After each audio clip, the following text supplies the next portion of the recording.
work it, work it, work it, work it, work it, work it, work it, work it, work it, work it, work it, work it, work it, work it, work it, work it, work it.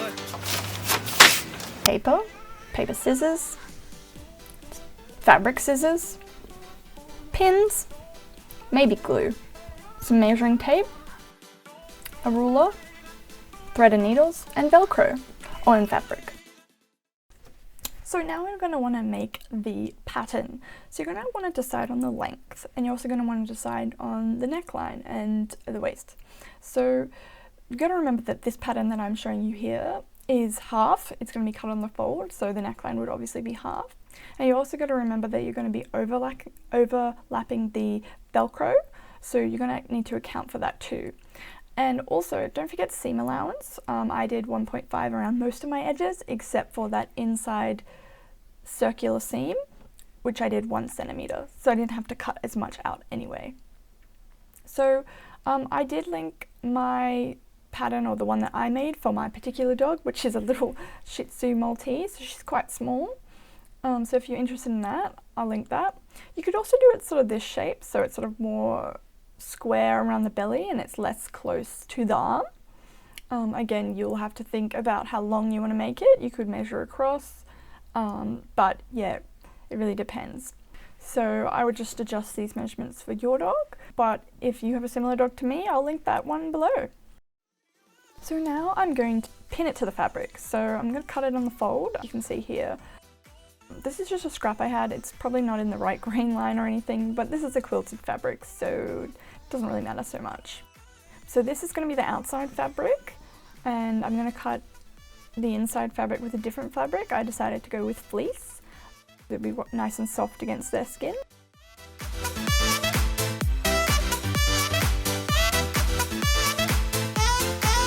So then I chop the pattern out. This one here looks a little bit longer because it was actually for a different dog. I mixed up some of the footage, but it's the same.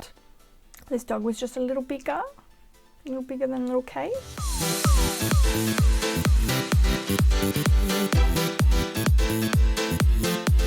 Yep, so then I chopped the lining. Like I said, I made it in a fleece. A couple months I've had this fleece just laying around. I laid it on top of my dog's bed, so it kind of smells like George, so I kind of gave Jack and Kate fleece coats that smell like my dog, so I don't know if they care or not, but yeah, might want to wash those.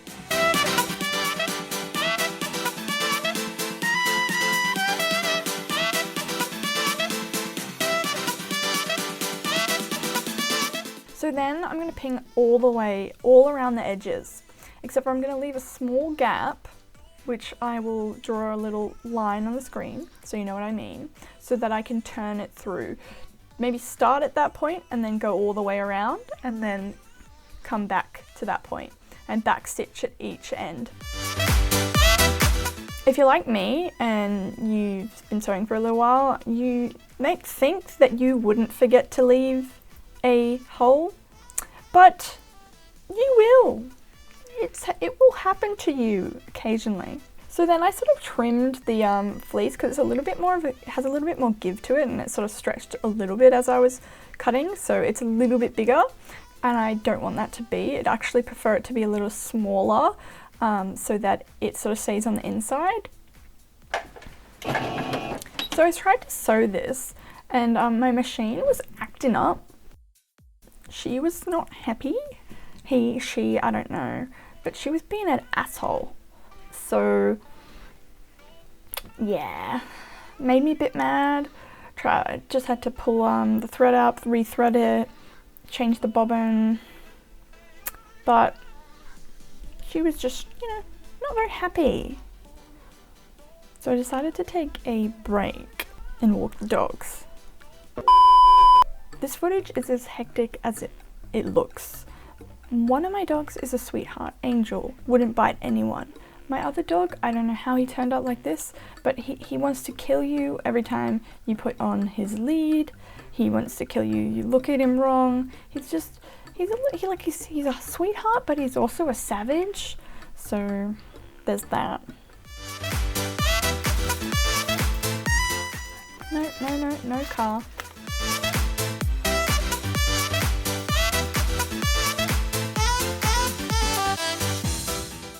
Ooh, don't forget to pause for the sniffs. Gotta sniff everything.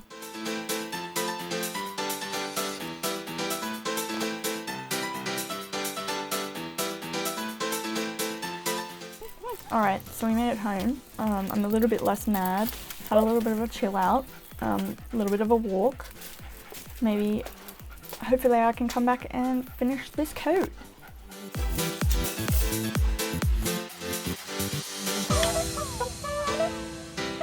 So yeah, sewed all around all the edges. Again, leaving that gap. Don't forget that gap. Sometimes you'll find if you use a fabric like quilted fabric that's very stiff and with a fleece that isn't stiff, it will move a little bit, so it's kind of annoying. So one fabric has a slight stretch, but the other one doesn't, so just keep that in mind when you're sewing and try and hold them in place. It's easier said than done.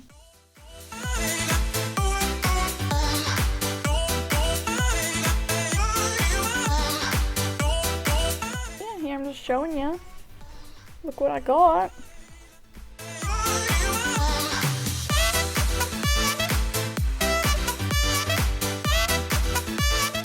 See, left that little gap.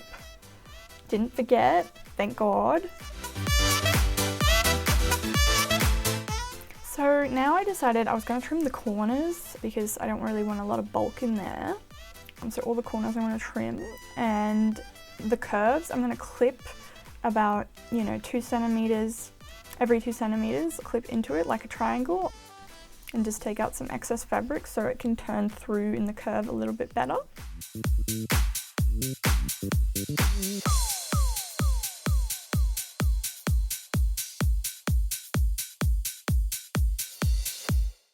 Be careful not to trim into the stitches because, it's not like we haven't all done that before.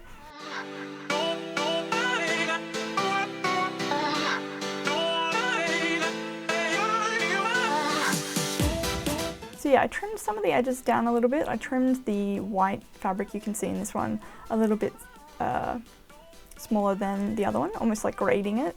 And in some places I just trimmed it all off, just so they would be reducing the bulk. So yeah, turned it all through. This is so satisfying seeing it turn through really quickly, but in real life it wasn't as quick.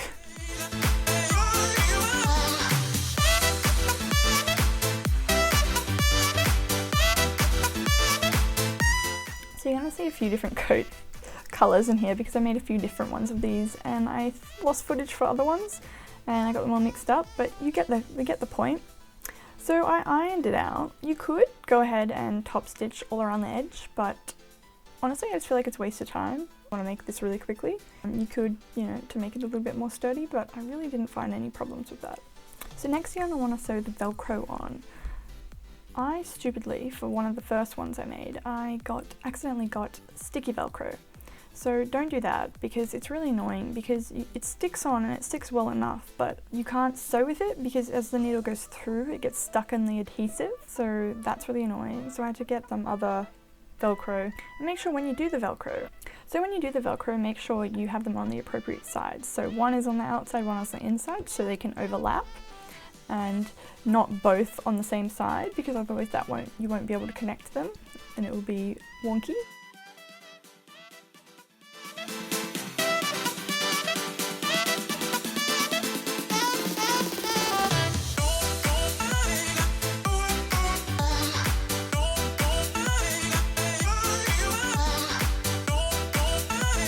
So I just did that to the top part and the bottom part, and I made sure they were both the same and consistent. They velcroed on the same sides. So now, given that you have the information that adhesive Velcro is bad, don't use that and sew it on. But don't use the adhesive Velcro. Get normal Velcro. So yeah, I did sew it on for the other ones, but like you can see here, I'm realizing that it actually doesn't work on adhesive. So now this is Kate before, Jack licking a butt. I don't know why he does that. How did they turn out?